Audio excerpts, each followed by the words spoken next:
জীবনে এমন অনেক সময় আসবে যখন তুমি একা চলতে গেলে বারবার ঠোকর খেয়ে পড়বে। আচ্ছা, তা বলে কি বসে থাকলে চলবে? Hello guys, welcome to Payel's diary. আজ বলি আমার এত হাসি খুশি জীবনে কিছু ছোট ছোট বাধা, যা হয়তো তোমাদের কাছে কিছুই না, তবে আমার কাছে এটা অনেকটা বড় একটা সমস্যা।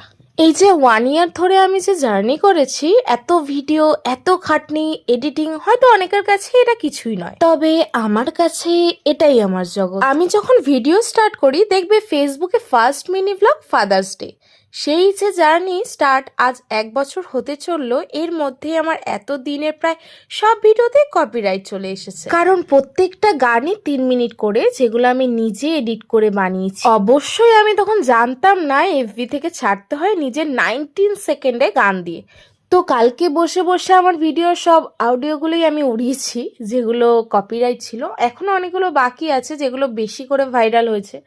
যাই হোক, এতটা কষ্ট, এতটা জার্নি করে, এবার অনেকেই বলবে হয়তো এটা কিছুই না, তবে আমি বলবো আমি ঘর সামলে, বাইরের সামনে, সব কিছু সামলে আমি আমার ফেসবুকে কন্টিনিউ ভিডিও ছেড়ে গেছি। আমি দেখিনি আমার আর্নিং হচ্ছে কি না, আমি টাকা পাচ্ছি কি না, আমার কত ভিউজ আসছে। আমি শুধু ছেড়ে গেছি, কিছুটা অ্যাচিভ করেছি যে না, এভাবে চলা উচিত, এভাবে চলা উচিত না, এটুকুই। বেশিরভাগ মানুষরা তুচ্ছ করেছে আমার ভিডিওকে, কারণ এগুলো নিয়ে কোনো কনসেপ্ট হয় না, কোনো কন্টেন্ট হয় না।